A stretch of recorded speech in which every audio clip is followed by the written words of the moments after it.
পৃথিবীতে অন্যতম একটি পাপ হচ্ছে গীবাত, যেই পাপ আল্লাহ তাআলা ক্ষমা করবেন না। আপনি যার গীবাত করবেন তার নিকট থেকেই ক্ষমা নিতে হবে। যাকে অন্যায়ভাবে পরনিন্দা করবেন, কষ্ট দিবেন, গালিগালাজ করবেন, অপমানিত করবেন, হেয় প্রতিপন্ন করবেন, এই অপরাধের জন্য আল্লাহ তাআলার নিকটে ক্ষমা চাইলে আল্লাহ তাআলা ক্ষমা করবেন না। কারণ এটা হচ্ছে বান্দার হক, বান্দার সাথে সম্পর্কীয় পাপ। এই পাপ থেকে ক্ষমা নিতে হলে যার আপনি বদনাম করলেন, যাকে কষ্ট দিলেন, যাকে অপমানিত করলেন, যার সম্মান নষ্ট করলেন, তার নিকট থেকেই ক্ষমা নিতে হবে।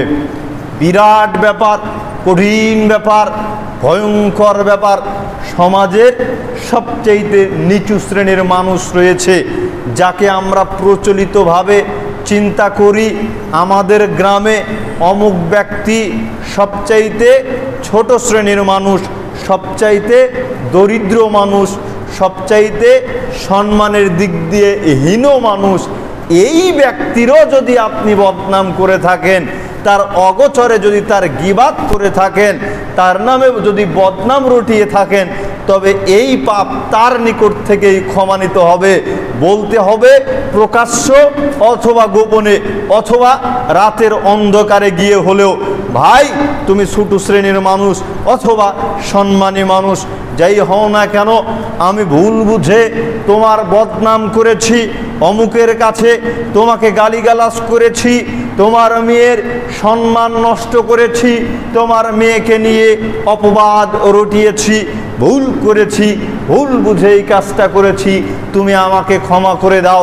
এভাবে ক্ষমা চাইতে হবে, নচেত ক্ষমা হবে না, হবে না। সাবধান এবং সতর্কতা অবলম্বন করুন। সহিহ বুখারী 4621 নম্বর হাদিসের দিকে লক্ষ্য করলে দেখতে পারবেন, আনাস রাদিয়াল্লাহু তাআলা আনহু বলেন, রাসূল সাল্লাল্লাহু আলাইহি ওয়াসাল্লাম একটা খুতবা প্রদান করলেন। খুতবাতান মা সামি'তু মিসলাহা কত্তু। আনাস রাদিয়াল্লাহু তাআলা আনহু বলতেছেন, আল্লাহর নবী এমন একটা খুতবা প্রদান করলেন যেই খুতবা আমি আর কোনোদিন পূর্বে শুনিনি। আল্লাহর নবী একটা খুতবা প্রদান করলেন, এমন খুতবা আমি আর কোনোদিন শুনি নাই। মঞ্জু ভাই, তিনি কি বললেন খুতবার মধ্যে? ক্বালা লাউ তা'লামুনা মা আ'লাম, আমি যা জানি তোমরা যদি জানতে, লাযাহিকতুম কলিলা ওয়া লাবাকাইতুম কাসীরা, তবে কম কম হাসতে, বেশি বেশি কাঁদতে। মাঠের মধ্যে মেয়ে মানুষ দেখা যাচ্ছে, সবগুলো হেঁটে দেয়।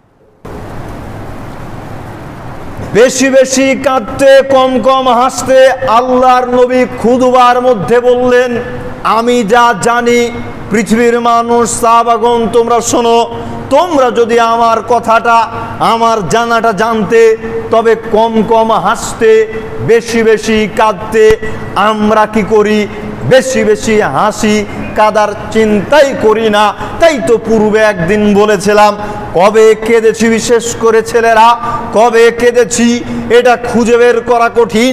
খুঁজতে খুঁজতে খুঁজে পেতে পারি সেই দিন, যেই দিন পিতা অথবা নিজ পরিবারের যে শাসক রয়েছে, এই শাসক যেই দিন পানিশমেন্ট দিয়েছিল, শেষ পানিশমেন্ট দেওয়ার পর থেকে আর কোনোদিন হয়তো বা কাঁদি নাই। এমন বহু মানুষ পাওয়া যাবে, এমন বহু মানুষ পাওয়া যাবে। কিন্তু আল্লাহর সন্তুষ্টির জন্য, জীবনের পাপগুলিকে মোচন করে নেওয়ার জন্য কয়জন বা কেঁদেছি, কয়দিন বা কেঁদেছি, এমন লোক যদি খুঁজে দেখা যায় তবে দেখা যাবে শূন্য, তবে দেখা যাবে শূন্য। সুতরাং সম্মানিত উপস্থিতি, রাসূল সাল্লাল্লাহু আলাইহি ওয়াসাল্লামের কথাটিকে মূল্যায়ন করতে হবে, এমনভাবে চলাচল করতে হবে, পরকালীন বিষয় সম্পর্কে এমনভাবে জানতে হবে যে আমাদের অন্তরটা বেশি বেশি কাঁদবে এবং কম কম হাসবে, এবং কম কম হাসবে। আবু হুরায়রা রাদিয়াল্লাহু তাআলা আনহু বলেন, রাসূল সাল্লাল্লাহু আলাইহি ওয়াসাল্লাম বলেছেন, ইন্নাল আবদা লা ইয়াতাকাল্লামু বিল কালিমাতি মিন রিদওয়ানিল্লাহ। লক্ষ্য করিয়েন। আল্লাহর নবী বললেন, বান্দা যখন এমন কোনো কথা বলে, বান্দা যখন এমন কোনো কথা বলে যেই কথার কারণে আল্লাহর সন্তুষ্টি হয়, আল্লাহর সন্তুষ্টি অর্জনমূলক কথা বলে, যে কথাটি বলেছে সে ওই কথার গুরুত্ব তাৎপর্য জানে না। আল্লাহর নবী বললেন, যখন কোনো বান্দা আল্লাহর সন্তুষ্টিমূলক কথা বলে অথচ সেই কথার তাৎপর্য সম্পর্কে অবগত নয়, বলে ফেললো, তবে আল্লাহর নবী বলে উঠলেন, লাইল কি লাহা বালান ইয়ারফাউহুল্লাহু বিহা দারাজা। আল্লাহ সুবহানাহু ওয়া তাআলা তার এই কথার কারণে তার মান মর্যাদাকে বৃদ্ধি করে দিবেন। জোরে সরে বলুন সুবহানাল্লাহ। আমরাও চাইলে এই কথাগুলো বলতে পারি, আমাদের অজান্তেই আল্লাহর সন্তুষ্টি অর্জনমূলক কথা হতে পারে, আমরা বলি না বিধে আমাদের মুখ দিয়ে বের হয় না। অশ্লীল যত কথা আছে সব বের হয়, আল্লাহর সন্তুষ্টি অর্জন হবে যেই কথাগুলো দিয়ে, এই কথাগুলো আমাদের মুখ দিয়ে বের হয় না। মনে করেন এখন তো পাট মৌসুম চলতেছে, তাই না? এই বুড়ি বাজার পার হলে একেবারে পাটের গন্ধে মনটা ভরে যায়, তখন একটু নিজেকে মনে হয় বাঙালি বাঙালি নাকি, তখন নিজেকে মনে হয় হ্যাঁ আমরাই প্রকৃত বাংলাদেশি বা মাছে ভাতে বাঙালি। পাটের গন্ধে, আলুর গন্ধে যখন আমাদের নাক পেট ভরে যায়, একেবারে হৃদয়টা শান্ত হয়ে যায়, প্রসারিত হয়ে যায়, আমাদের অন্তরটা শীতল হয়ে যায়। কিন্তু আমরা কি করি বলেন তো? পাট যখন দেখতে পাচ্ছি একজনের পাট খুব সুন্দর হয়েছে, তখন আমাদের যে স্বভাব, পাটওয়ালা যে পাটওয়ালার সাথে খুব সম্পর্ক ভালো, তুই তাকারি সব সময় করে বলি, এর মা ওর মা এই অমুক তমুক নানান রকম কথাবার্তা বলে থাকি, আস্তাগফিরুল্লাহ ওয়া আতুবু ইলাইহি। চট করে বলি, অমুকের বাচ্চা পাট তো ভালোই জন্মিয়েছিস, নাউজুবিল্লাহ আস্তাগফিরুল্লাহ। এমন বাক্য আমরা ব্যবহার করি না? এমন বাক্য আমরা সাধারণত অনেকেই ব্যবহার করে থাকি। এই কথাটা পরবর্তীতে বলছি, যেটা বলা উচিত সেটা কি, বাবাজি বা অমুক চাচা ভাতিজা, মাশাআল্লাহ খুব পাট তো সুন্দর হয়েছে গো, কি ওষুধ ব্যবহার করেছিলে, কি এত যত্ন করেছিল, মাশাআল্লাহ তোমার পাট তো খুব সুন্দর হয়েছে, আলহামদুলিল্লাহ পাটের খুব ভালো ফলন হয়েছে, সুবহানাল্লাহ কি সুন্দর পাট, কি সুন্দর পাট। আপনার মুখ দিয়ে অজান্তেই আল্লাহর সন্তুষ্টি অর্জনমূলক কথা বের হয়ে গিয়েছে। আল্লাহর নবী বললেন, এই কথার কারণে আল্লাহ সুবহানাহু ওয়া তাআলা আপনার মান মর্যাদাকেই বৃদ্ধি করে দিবেন। সুবহানাল্লাহ। ওয়া ইন্নাল আবদা লা ইয়াতাকাল্লামু বিল কালিমাতি মিন সাখতিল্লাহ। এরপরে আল্লাহর নবী বললেন, আর যখন কোনো বান্দা আল্লাহর অসন্তুষ্টিমূলক কথা বলে, লাইল কি লাহা বালান, অথচ এই কথার তাৎপর্য সম্পর্কে বান্দা অবগত নয়, যেটা আপনাকে পূর্বে বললাম, আপনি অমুকের বাচ্চা তমুকের বাচ্চা বলে সম্বোধন করতেছেন, গালি দিয়ে সম্বোধন করতেছেন, ওটা যে একটা গালি, ওটা যে একটা পাপ, এটা আপনার মধ্যে চিন্তাই নেই, আপনি জানেনই না, আপনি বোঝেনই না, আপনি জানেনই না, আপনি বোঝেনই না। অথচ আল্লাহর নবী বললেন, এই কথার কারণে, এই কথার কারণে ইয়াহবি বিহা ফি জাহান্নাম, আল্লাহ সুবহানাহু ওয়া তাআলা তাকে জাহান্নামে নিক্ষেপ করবেন। জোরে সরে বলুন নাউজুবিল্লাহ। তাহলে বুঝতে হবে একটা কথার তাৎপর্য কতটুকু, একটা কথার গুরুত্ব কতটুকু। একটা কথা যদি আপনার আল্লাহর সন্তুষ্টি অর্জনমূলক হয়ে থাকে, তবে আল্লাহ সুবহানাহু ওয়া তাআলা আপনার এই একটি কথার কারণে মান মর্যাদাকে বৃদ্ধি করে দিতে পারেন। আর যদি কথাটি হয় অন্যায়, আর যদি কথাটি হয় অশ্লীল, আর যদি কথাটি হয় আল্লাহর অসন্তুষ্টিমূলক, তবে ওই কথার কারণেই আপনাকে জাহান্নামে যেতে হতে পারে। সুতরাং এই জবানকে হেফাজত করতে হবে, কথাকে হেফাজত করতে হবে, নচেত এই কথার কারণে আমি আপনি ক্ষতিগ্রস্ত হয়ে যেতে পারি, আমি আপনি ক্ষতিগ্রস্ত হয়ে যেতে পারি। মহান আল্লাহ বলেন, ইয়া আইয়ুহাল্লাযীনা আমানু ইজতানিবু কাসীরাম মিনাজ জন্নি, হে ঈমানদারগণ তোমরা মানুষের সম্পর্কে ধারণা করা থেকে বিরত থাকো, মানুষের সম্পর্কে চিন্তা চেতনা করা, অহেতুক ভাবা থেকে বিরত থাকো। ইন্না বাযা যন্নি ইসমুন, কেননা কোন ধারণার মধ্যে পাপ রয়েছে, কোন ধারণা অপরাধ, কোন ধারণা পাপ ডেকে আনে। অন্য বিবরণীতে আল্লাহ তাআলা বলতেছেন, ওয়াইলুল্লি কুল্লি হুমাযাতিল লুমাযা, ধ্বংস নিশ্চিত এমন প্রত্যেক ব্যক্তির জন্য যারা সামনে থেকে গালিগালাজ করে, পিছন থেকে পরনিন্দা করে। বুঝিয়েন, এখানে দুই শ্রেণীর মানুষের কথা রয়েছে, এক শ্রেণীর মানুষের কথা নয়, বরং দুই শ্রেণীর মানুষের কথা রয়েছে। আল্লাহর নবী বললেন, ধ্বংস এমন প্রত্যেক ব্যক্তির জন্য যারা সামনে থেকে ক্ষমতা রয়েছে, ক্ষমতার দাপটে মানুষকে গালিগালাজ করে। আর এক শ্রেণীর মানুষ রয়েছে যাদের ক্ষমতা নেই, বাহুবল নেই, লাঠির জোর নেই, ঠোঁটুর জোর নেই, পিছন থেকে পরনিন্দা করে, চুপে চাপে পরনিন্দা করে, স্টলে বসে, দোকানের চিপা চাপায় বসে, অলিতে গলিতে বসে চেয়ারম্যান, মেম্বার, এমপির বদনাম করে, অমুক তমুকের বদনাম করে। আল্লাহর নবী বললেন, এই দুই শ্রেণীর মানুষের জন্য ধ্বংস নিশ্চিত, এই দুই শ্রেণীর মানুষ ধ্বংস হবেই হবে। আপনি নিজেকে প্রশ্ন করেন, আপনার মধ্যে এই গুণ রয়েছে কিনা? আপনি যদি মানুষের পিছনে লেগে থাকেন, আপনি যদি মানুষের বদনাম করে থাকেন, তবে আল্লাহ তাআলা বলেছেন আপনার ধ্বংস অনিবার্য, আপনার ধ্বংস অনিবার্য। এই ধ্বংস থেকে আপনি নিজেকে বাঁচাতে পারবেন না। আপনি চেয়ারম্যানের বদনাম করেছেন কিনা, আপনি মেম্বার সাহেবের বদনাম করেছেন কিনা, আপনি ইমাম সাহেবের বদনাম করেছেন কিনা, আপনি এলাকার মোড়লের বদনাম করেছেন কিনা? বলবেন, মোহাম্মদ আলী ভাই সাহেব, আমি তো ছোট মানুষ, আমি এত বড় বড় মানুষের বদনাম করার চিন্তাই করতে পারি না। আপনি নিজেকে খুব সুফি বলে মনে করলেন। কেন?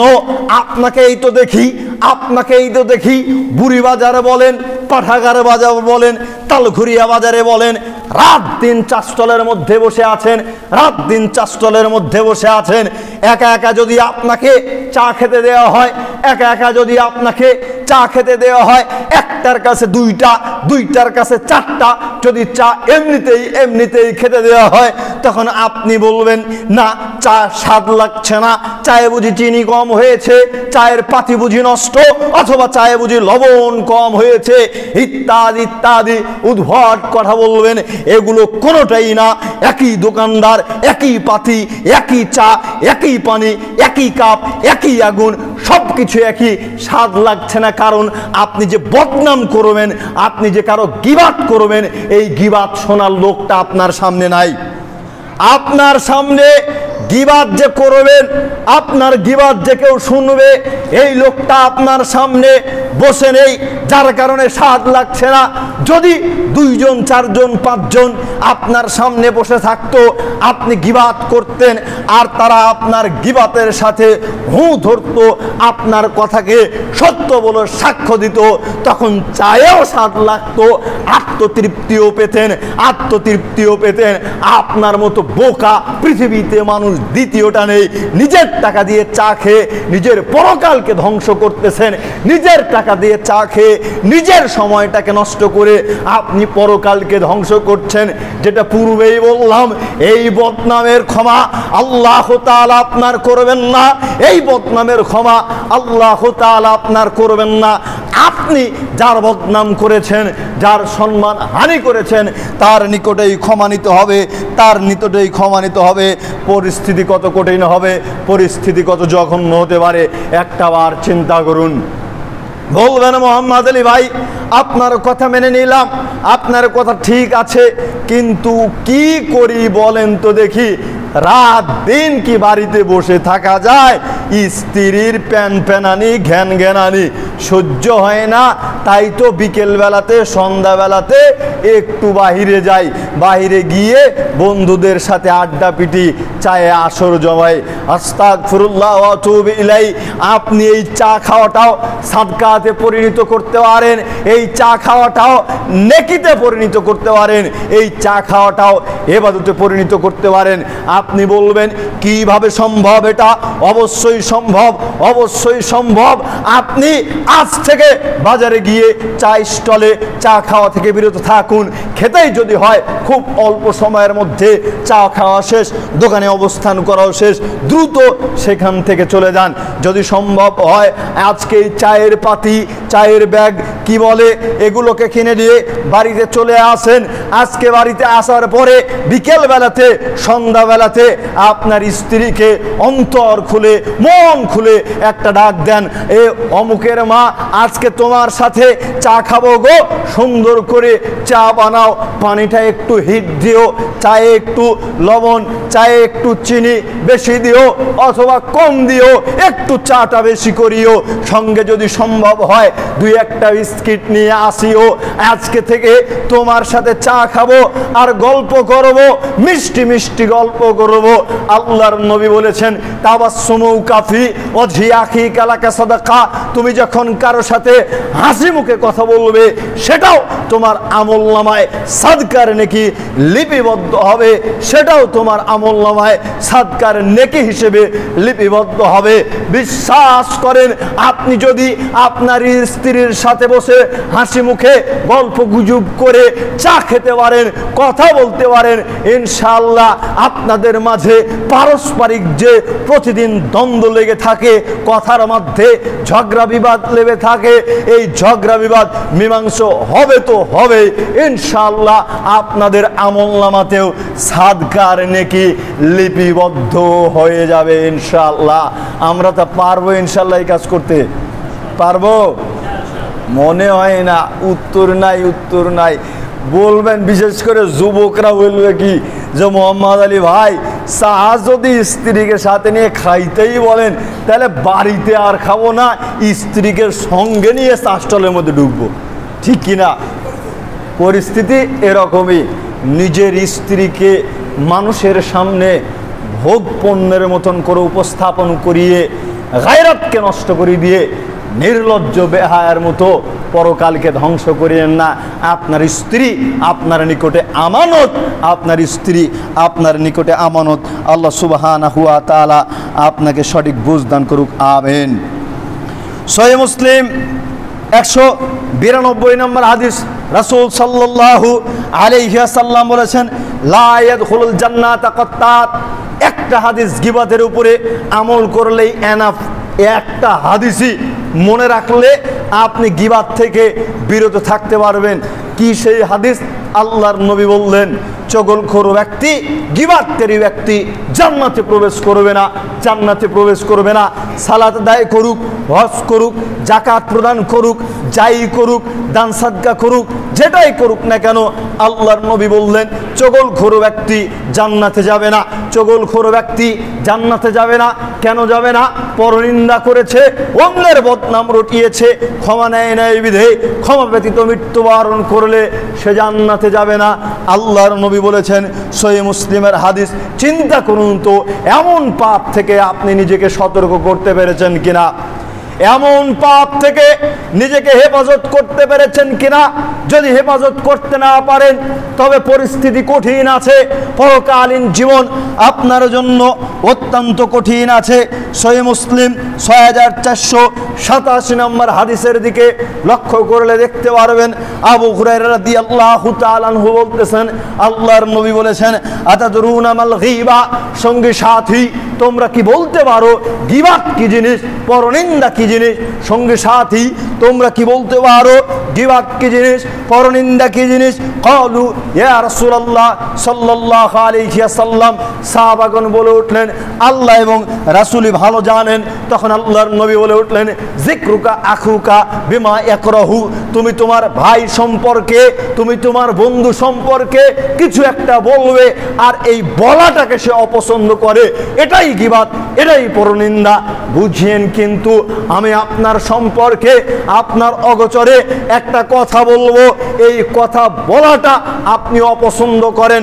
আপনি চিন্তা করতেছেন মোহাম্মদ আলী ভাই সাহেব কেন আমার বিরুদ্ধে এই কথাটি বলল, না না কাজটা ঠিক করেনি, এই যে আপনি অপছন্দ করেছেন এটাই গীবাত, এটাই গীবাত বলবেন।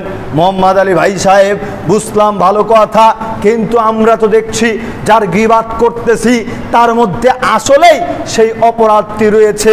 ধরুন একজন ব্যভিচারী, ধরুন একজন চোর চুরি করেছে, ব্যভিচারে লিপ্ত হয়েছে, এখন আপনি বলতেছেন অমুক ব্যভিচারী, অমুক একজন চোর, অমুক একজন আত্মসাৎকারী ইত্যাদি ইত্যাদি। আপনার প্রশ্ন হচ্ছে চোরকে চোর বলবো, এখানে সমস্যা কোথায়? ব্যভিচারীকে ব্যভিচারী বলবো, এখানে সমস্যা কোথায়? আত্মসাৎকারীকে আত্মসাৎকারী বলবো, এখানে সমস্যা কোথায়? এই কথাটি সাহাবাগণ আল্লাহর নবীর সামনে উপস্থাপন করলেন। তখন আল্লাহর নবী বলে উঠলেন, ইন কানা ফীহি তাকুলু ফাকাদ ইখতাফতাহু ওয়া ইল্লাম ইয়াকুন ফীহি ফাকাদ বাহাত্তাহু। সঙ্গী সাথী শোনো, তোমরা যদি চোরকে চোর বলো তাহলে তোমরা তার গীবাত করলে, পরনিন্দা করলে, আর যদি সেই চোর সত্যি চুরি করে না থাকে তবে তোমরা তার উপরে অপবাদ আরোপ করলে, তবে তোমরা তার উপরে দোষারোপ করলে। কি বুঝলেন? কি করে বুঝাই আপনাকে? আল্লাহর নবী বলে উঠলেন, একজন অপরাধীকে আপনি যদি অপরাধী বলেন তবে তার উপরে গীবাত করলেন, তার পরনিন্দা করলেন, আর যদি ব্যক্তি সত্যি অপরাধ করে না থাকে তবে তার উপরে আপনি অপবাদ আরোপ করলেন। আর অপবাদের শাস্তি পৃথিবীর বুকে ৮০টি বেত্রাঘাত, ৮০টি লাঠির বাড়ি। এখন বলেন তো, এই অপবাদের শাস্তি যদি আমাদের সমাজে কার্যকর করা হয় কয়জন মানুষ বাঁচতে পারবো? এমন মানুষ পাওয়া দুষ্কর কঠিন, দুষ্কর কঠিন। বলবেন মোহাম্মদ আলী ভাই বুঝলাম সব ঠিক আছে, কিন্তু আপনারাও তো দেখি মাঝে মধ্যে অমুক তমুকের একেবারে ফানাফিল্লা করে দেন, বলতে বলতে তার সম্পর্কে কত রকম কথা বলেন। শুনেন, গীবাত করা প্রথমত হারাম। গীবাত করা কি? হারাম। তবে পর্যায়ক্রমে, সময়ের তারতম্যে, পার্সন ভিত্তিতে গীবাত করা ফরজ। কিভাবে? যে ব্যক্তি নিয়মিত পাপ করতেছে, মানুষকে পাপ করাচ্ছে, বুঝেন, যে ব্যক্তি পাপ করতেছে মানুষকে নিয়মিত পাপ করাচ্ছে, ধারাবাহিকভাবে পাপ করাচ্ছে, তার সম্পর্কে অবশ্যই অবশ্যই বাধ্যতামূলকভাবে গীবাত করতেই হবে। তার জ্বলন্ত দৃষ্টান্ত তাসলিমা নাসরিন, নাকি তসলিমা নাসরিন, এ কি করে?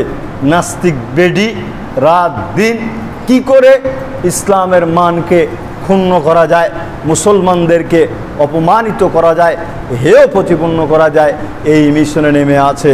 আর একটা নতুন নব্য নাস্তিক রয়েছে আসাদ নূর। আসাদ নূর এও নাস্তিক। এর সম্পর্কে গীবাত করতে হবে, মানুষজনকে সচেতন করতে হবে, গীবাত করতে হবে। আবু জেহেলের গীবাত করতে হবে, ফেরাউনের গীবাত করতে হবে। যত ইসলাম বিরোধী ব্যক্তিত্ব রয়েছে, মুসলমান বিরোধী ব্যক্তিত্ব রয়েছে, এদের বিরুদ্ধে গীবাত করতে হবে। যারা ইসলামের মানকে নষ্ট করছে, কোরআন হাদিসের মর্যাদাকে নষ্ট করছে, কোরআন হাদিসের ফয়সালাকে পরিবর্তন করে দিচ্ছে, এদের বিরুদ্ধে অবশ্যই অবশ্যই মানুষজনকে দলিল ভিত্তিকভাবে উপস্থাপন করে তাদের মুখোশ মানুষের সামনে খুলে দিতে হবে। মান কানা যাওয়াজহাইনি ফিদ দুনিয়া কানা লাহু ইয়াউমাল কিয়ামাতি লিসানানি মিন নার। আম্মার রাদিয়াল্লাহু তাআলা আনহু বলেন, রাসূল সাল্লাল্লাহু আলাইহি ওয়াসাল্লাম বলেছেন, যে ব্যক্তি পৃথিবীতে দ্বিমুখী হয়ে, দুইটা মুখ নিয়ে জীবন যাপন করবে, কিয়ামতের দিন তার দুইটা আগুনের জিহ্বা হবে। দুইটা আগুনের জিহ্বা। মানুষের কি করে দুইটা আগুনের জিহ্বা হয়? চিন্তা করেন তো, একটা জ্বলন্ত জীবন্ত মানুষের মুখে যদি দুইটা আগুনের জিহ্বা হয় তবে সেই পরিস্থিতি কি? সেই পরিস্থিতিটা কত জঘন্য হবে, আর সেই ব্যক্তির পরিস্থিতিটাই কত নেক্কারজনক হবে। সম্মানিত উপস্থিতি, চক্ষু যতদিন পর্যন্ত খোলা আছে, চক্ষু যতদিন পর্যন্ত খোলা আছে ততদিন পর্যন্ত ক্ষমার রাস্তা খোলা আছে। সুতরাং চক্ষু বন্ধ হওয়ার পূর্বেই যার যেখানে বদনাম করেছেন, যার যেখানে নামকে নষ্ট করেছেন, যার যেখানে গীবাত করেছেন, যতদূর সম্ভব তাদের নিকটে যান, ভুল স্বীকার করেন, অনুতপ্ত হন, ইনশাআল্লাহ আল্লাহ সুবহানাহু ওয়া তাআলা ক্ষমা করে দিবেন, ক্ষমা করে দিবেন। একটা গুরুত্বপূর্ণ হাদিস উল্লেখ করছি। রাসূল সাল্লাল্লাহু আলাইহি ওয়াসাল্লাম বলতেছেন, লাম্মা উরিজা বিরাব্বি মারারতু বিকওমিন লাহুম আসফারুন মিন নুহাসিন ইয়াখমিসুনা ফুজুহাহুম ওয়া সুদুরাহুম। আল্লাহর নবী বলতেছেন, মেরাজের রাত্রিতে আমাকে নিয়ে যাওয়া হলো, নিয়ে যেতে যেতে এমন একটা সম্প্রদায়ের নিকট দিয়ে নিয়ে যাওয়া হচ্ছিল যেই সম্প্রদায়ের লোকজনের নখগুলো ছিল তীক্ষ্ণ ধারালো তামার তৈরি। বুঝিয়েন, আল্লাহর নবী বললেন একটা সম্প্রদায়ের নিকট দিয়ে আমাকে নিয়ে যাওয়া হচ্ছিল, আমি দেখতে পাচ্ছিলাম এই সম্প্রদায়গুলো এতটা হিংস্র পশুর মতন, যাদের হাতের নখগুলো ছিল তীক্ষ্ণ ধারালো তামার তৈরি। তারা এই হাত দিয়ে নিজেদের চলের মাংসগুলো, নিজেদের বক্ষগুলো চিরে ফেরে চৌচির করে ফেলছিল। চিন্তা করেন, মানুষ পৃথিবীর বুকে সুইসাইড করে, গ্যাস ট্যাবলেট খায়, মেডিসিন খায়, গলায় দড়ি নেয়, উঁচু থেকে লাফ দেয়, কিন্তু এই মারাত্মক কাজ করে না। নিজের বক্ষ, নিজের চলগুলো চিরে চৌচির করে না। এত কষ্টদায়ক কাজ, এত ভয়ঙ্কর কাজ, কিন্তু এই সম্প্রদায় কত কঠিন ভয়ঙ্কর কাজ করতেছে। আল্লাহর নবী বলতেছে, আমি দেখতেছিলাম তারা নিজেদের হাত দিয়ে তীক্ষ্ণ ধারালো তামার তৈরি নখ দিয়ে নিজেদের বক্ষ, নিজেদের চোয়ালকে চিরে ফেরে চৌচির করে ফেলছিল। জিজ্ঞেস করলাম, হে জিব্রাইল, এরা কারা? মান হাউলা ইয়া জিব্রাইল। তখন জিব্রাইল আলাইহিস সালাম বলে উঠলেন, এরা হচ্ছে আপনার উম্মতের ওই শ্রেণীর মানুষ যারা মানুষের গীবাত করত, মানুষের পরনিন্দা করত, মানুষের গীবাত করত, তার নিজের মৃত ভাইয়ের গোশত ভক্ষণ করত। আপনাকে কি করে বুঝাই? আপনি একজনের গীবাত করছেন তো মানে আপনার মৃত ভাইয়ের গোশত ভক্ষণ করছে। সি, একটু লজ্জাবোধ হওয়া দরকার, একটু ইতস্তবোধ হওয়া দরকার। মৃত মানুষের গোশত খাওয়া মানে কি?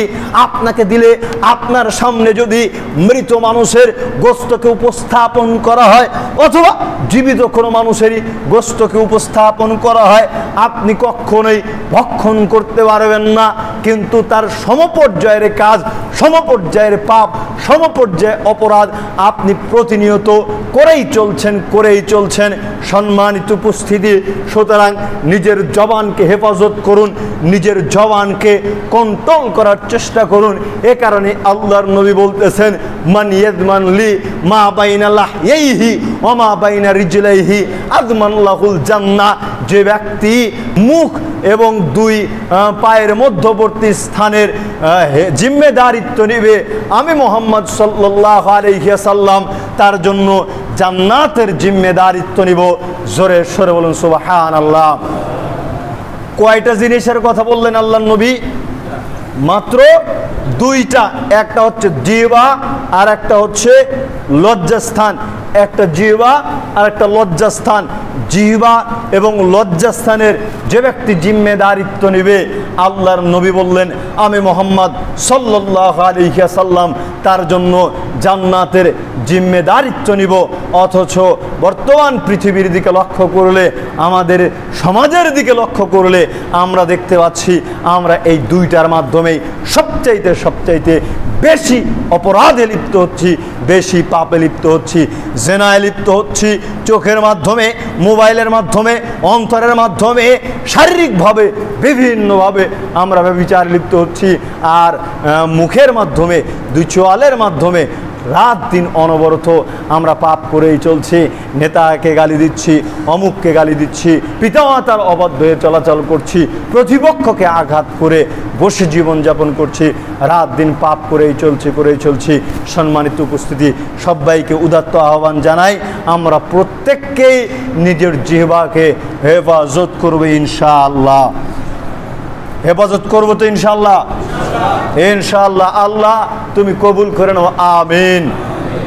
ওয়া আখির দাওয়ানা আলহামদুলিল্লাহি রাব্বিল আলামিন। মাইলস্টোন স্কুল এন্ড কলেজের ব্যাপারে একটু দোয়া করবেন।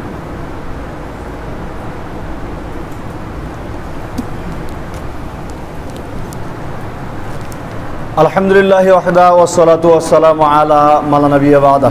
একজন সম্মানিত অতিথি সাহেব আমাদের মাঝে এসেছেন। সালাত শেষে উনি কথা বলবেন। সালাত শেষে উনি কথা বলবেন। আপনারা একজনও উঠবেন না ইনশাআল্লাহ। ইনশাআল্লাহ একজনও উঠবেন না। আমি পরিচয় দিচ্ছি, ডাক্তার আব্দুল বারী, পরিচালক, ভবানীগঞ্জ ক্লিনিক, বাংলাদেশ জামাত ইসলাম এমপি প্রার্থী। বাংলাদেশ জামাত ইসলাম এমপি প্রার্থী, তিনি একজন জনপ্রতিনিধি। আপনাদের সামনে কথা বলবেন ইনশাআল্লাহ। অবশ্যই আপনারা সালাত শেষে সময় দিয়ে তার মূল্যবান কথা শ্রবণ করবেন। আমরা দোয়া করি আল্লাহ সুবহানাহু ওয়া তাআলা তাকে সম্মানিত করুক, আমিন। তাকে দায়িত্ব পালন করার তৌফিক এনায়েত করুক, আমিন। প্রতিপালক দয়াবান ক্ষমাশীল, মরিচিকার জেলা আবদ্ধ হয়ে গোটা পৃথিবী ভর্তি পাপ নিয়ে তোমার দরবারে ক্ষমা প্রার্থনা করছি। তুমি আমাদের জীবনের সমস্ত অপরাধগুলিকে মাফ করে দাও, আমিন। আমাদের মধ্যে যারা অসুস্থ রয়েছে আল্লাহ তুমি তাদেরকে সুস্থতা দান করো, আমিন। যারা ঋণগ্রস্ত রয়েছে তুমি তাদেরকে ঋণ মুক্তি দান করো, আমিন। যারা ছাত্র রয়েছে তাদের মেধা শক্তি বৃদ্ধি করে দাও, আমিন।